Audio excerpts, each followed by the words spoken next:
How did Ellen Pompeo land the role of Meredith Grey without an audition? Why was she blamed for the departure of some of her co-stars? And what made her stay on a show with a toxic work environment? Hi, I'm Janet, and you're watching OSSA. The early days. Before landing the role of Meredith Grey, Pompeo had surprisingly few acting credits to her name. Despite this, she worked alongside some of Hollywood's biggest names, proving that she was destined for greatness from the start. In 1996, she had a role in Law & Order, before moving on to an independent film, coming soon 3 years later. In 2002, she appeared in Moonlight Mile with Dustin Hoffman, Jake Gyllenhaal, and Susan Sarandon, as well as Catch Me If You Can with Leonardo DiCaprio. Her final film credit was for 2004's Eternal Sunshine of the Spotless Mind, with Kate Winslet and Jim Carrey, in which she played Carrey's ex. But the role was sadly deleted from the final cut. But her final 2004 role wasn't cut. In a Friends cameo, she played Missy Goldberg, who both Ross and Chandler had a crush on in college.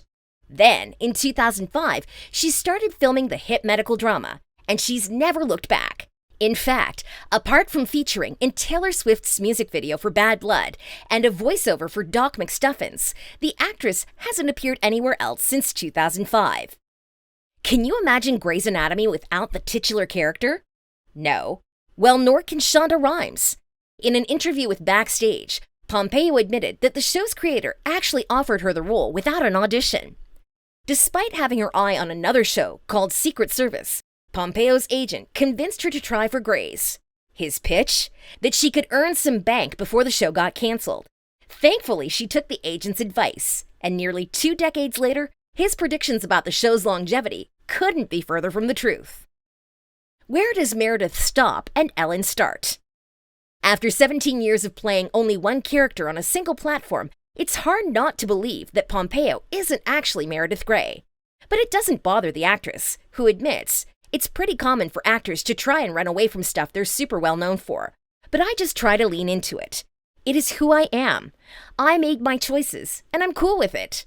But she hasn't always been so cool with her character's development, especially in the early days. Remember the epic scene in which Meredith begs Derek to choose her over his wife in the second season? Pompeo wasn't feeling it. And though the episode is a fan favorite, the actress wasn't too pleased with the speech. In an interview with Good Housekeeping, she explained, but that pick me, choose me, love me line, I was like, why am I begging a man to love me? To me, that's not empowering. Thankfully, though, Meredith has come a long way since then, and Pompeo is now pleased with her evolution, saying, the show has had to grow with the characters. I'm 15 years older now. I'm so much stronger a person than I was then. Grey's is so unique because we've been on the air for so long. They've all watched me grow up. And what an experience it's been. All's fair in love and war. But that doesn't mean it was an easy ride. Sure, it's her character's name in the title, and she may be the world's highest paid television actress. But it took nearly 2 decades and a whole lot of negotiating to get to that point. Grey's Anatomy fans are no doubt aware of all the behind-the-scenes drama that characterized the show's first decade. In an interview with Variety, the actress said, the first 10 years, we had serious culture issues, very bad behavior, really toxic work environment. My mission became, this can't be fantastic to the public, and a disaster behind the scenes. And if you're wondering what exactly made the environment so toxic, there was almost as much drama behind the scenes as there was on the screen. Grey's Anatomy became well known for its habit of writing off characters, and while these departures aren't fun for anyone involved, Pompeo twice thought that such changes could mean the end of her career. The first was when Cristina Yang bid farewell to Seattle in 2013. The actress recalls, when Sandra Oh left the show, I was like, ugh, how do I go on without Sandra? She was such an amazing scene partner. But she needn't have worried. However, the doubts resurfaced in 2015 when Patrick Dempsey's character got the axe. After McDreamy's send-off, the network expressed concern that the show wouldn't go on without him. As a result, Pompeo worried that she wasn't good enough to save Grey's Anatomy. Speaking with Shepard, she explained that she felt she had something to prove, because they had put that in my head for so long that I was no good without Patrick, and I was just so beat down and meant to feel like they could do the show without me. And that's not the first time that the network made the actress feel she wasn't as good as her co-star. Pompeo told The Hollywood Reporter that, When it came to salary negotiations in the early days, Dempsey was used as leverage against her requests for a higher salary.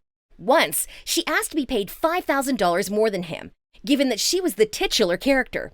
Shockingly, the studio refused, saying, "We don't need you. We have Patrick." Sadly, the actor behind McDreamy didn't seem to have the same problem. Pompeo elaborated, "I don't know if they also did that to him, because he and I never discussed our deals. There were many times where I reached out about joining together to negotiate, but he was never interested in that."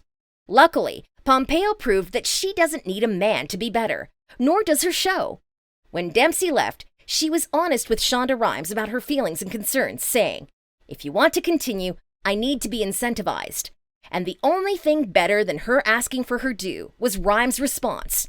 The creator responded, "Let's find a way to make you happy. What do you want?" And it turns out that she wanted money, and a whole lot of it. Because of the length of Grey's seasons, clocking in at 24 episodes each, which take 10 months of the year to film, Pompeo literally doesn't have time to do anything else, and wanted the show to make it worth her while.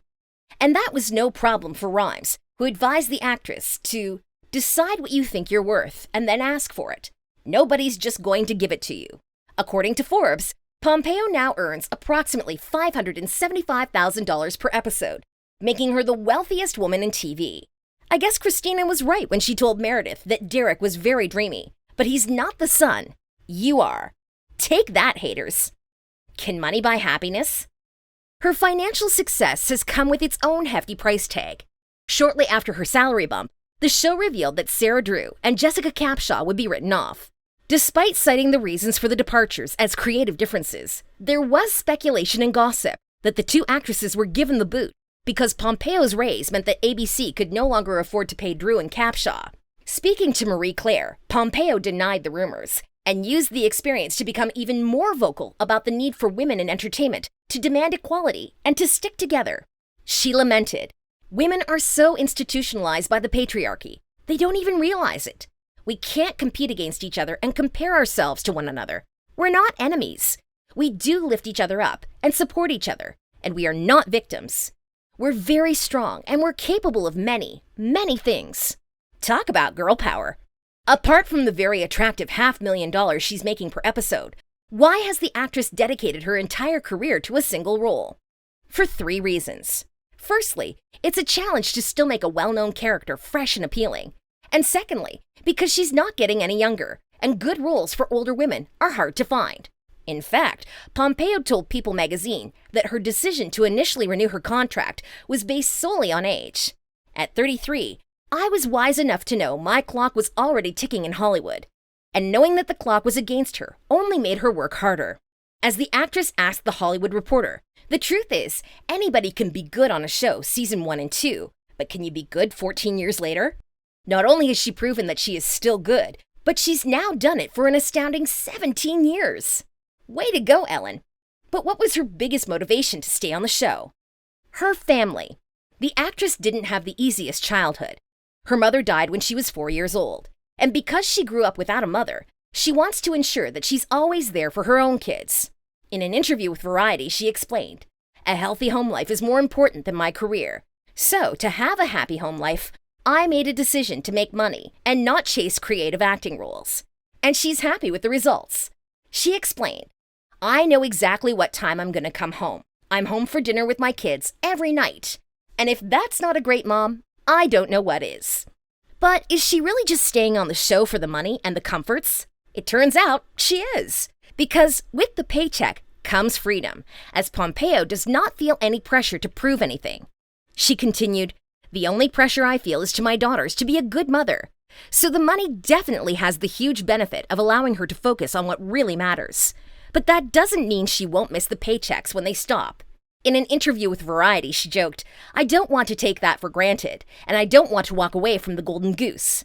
I want to put a leash around it and take it everywhere with me. Why walk away from a hit? You don't walk away from something for nothing." Well said, Ellen. Onwards and upwards. But all good things must come to an end, including Grey's Anatomy. And Pompeo is aware of that, telling CNN, "I'm not trying to stay on the show forever." No way. So when will she leave? According to Rhymes, Grey's Anatomy will air as long as Ellen Pompeo wants to be involved. When the actress goes, so will the show. But what does this mean for the future of the medical drama? Don't be too worried, guys, because Ellen has confirmed that she's signed for season 19, and so have a few of her co-stars, including Kevin McKidd and Camilla Leddington. Beyond that, it's anyone's guess. Amid rumors that she's preparing to finally hang up her scrubs, Pompeo said, "I definitely don't have a strong desire to act after Grey's. For the place I am in my life, I don't necessarily want to work for other people. I feel myself transitioning. I don't find acting terribly empowering. But what exactly is she transitioning towards?